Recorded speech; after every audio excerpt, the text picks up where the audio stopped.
This is Shelby Patton and Alec Roach here with the Linton-Stockton Student Press, here with Jessi Stanton. Thank you for speaking with us today. Thank you for inviting me. How did you feel when you received the Cause for Applause Award? I was very pleasantly surprised. I felt very honored that somebody would take the time out to nominate me. What inspired you to go into teaching? I would have to say that I always enjoyed school, and a lot of my former teachers were my inspiration. Specifically, I had a math teacher in high school and a chemistry teacher in high school that were very inspiring, and they were always very helpful, and I just always kind of wanted to be like them. When you were about our age, what occupation did you see yourself going into?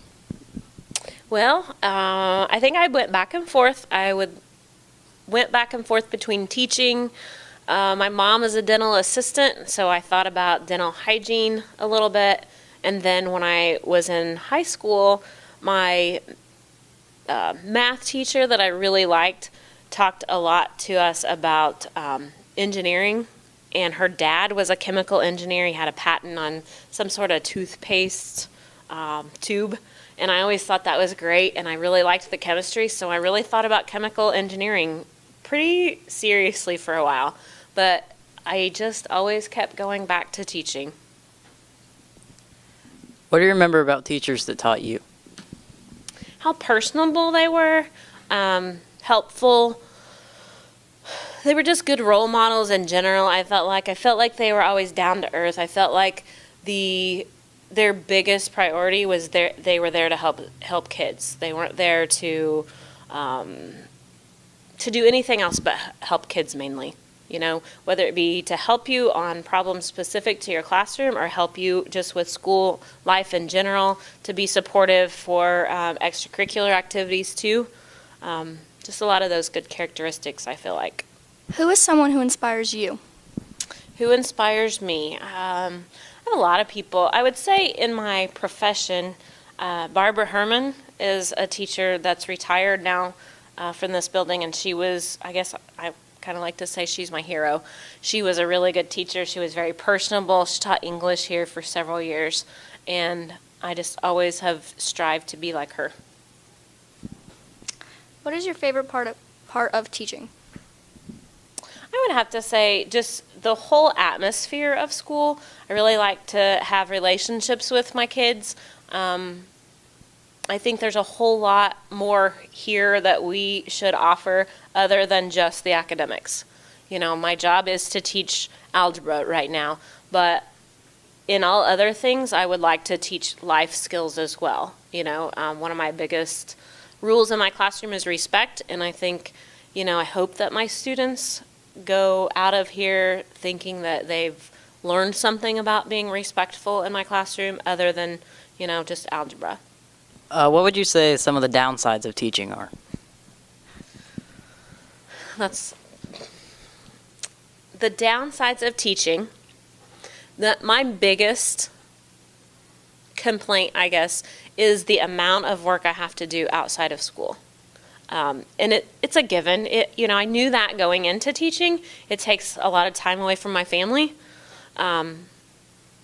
It's hard work. It's hard work to prep. It's hard work to give students timely feedback, but it has to be done. What obstacles did you face? What obstacles did you have to face to get where you are today?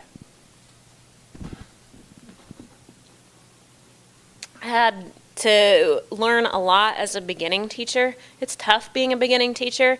Age factors into that a little bit. You know, you come into your first teaching job and you're 4 years older than some of your students, and there's some issues there with gaining respect and some of that kind of stuff.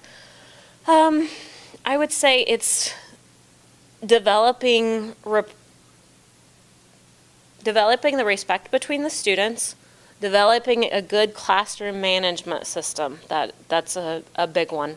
You know, you have to make sure that I like a laid-back atmosphere in my classroom, but then we also have to be productive, and that takes a lot. That takes a lot of planning. It takes a lot of just time management in your classroom, and it's kind of a skill. Have you had any other teaching experience besides Linton? Other than my student teaching at North Central, I have not. I started at Linton.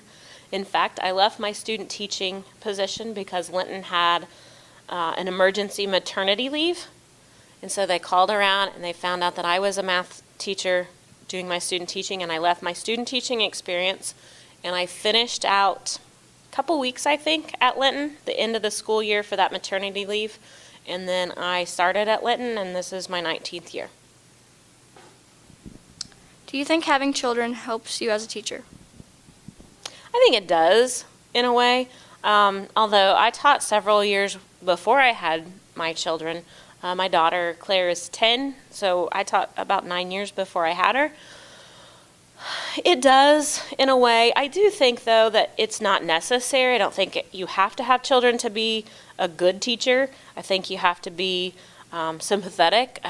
Think you have to be logical, level-headed, have realistic expectations. I mean, we were all students at one point, so we all realize, whether or not you're a parent or not, you still realize what it was like to be a student. How has teaching changed from when you first started? This is probably one of the most difficult questions you could ask me, I guess. Standardized testing is a big change. When I first started teaching, my students did not have to pass a standardized test to get a diploma. The very first year I taught, I didn't have a textbook, I didn't have any curriculum. So it was, these kids struggle with math, teach them math. So a lot of things have changed. Curriculum, I mean, there were classes that had curriculum, we had textbooks, but the standardized testing and having the actual state standards that you structure your class after have changed a little bit. The technology has changed quite a bit, and I really enjoy that part of it. Other than that, the kids are basically the same, I think. I mean, kids are kids, and even through different generations, they have the same. I mean, there's similar characteristics. They go through similar struggles. I would say it's probably, kids today probably have a few more struggles with the technology being out there. They have a lot more issues to deal with because of the technology. But, yeah, I think the technology has been a good part of it as well, the changes. When you retire, how do you hope you will be remembered in the community? I really hope that people feel like that I cared. That my main goal, honestly, when I come to work every day is to teach my kids something, to have my classroom being a learning environment where kids are respectful, where kids are engaged, and hopefully, that they're learning life lessons and that they are becoming lifelong learners. This has been Alec Roach and Shelby Patton with Linton-Stockton Student Press, here with Mrs. Jessi Stanton. Thank you for speaking with us. Thank you. Thank you.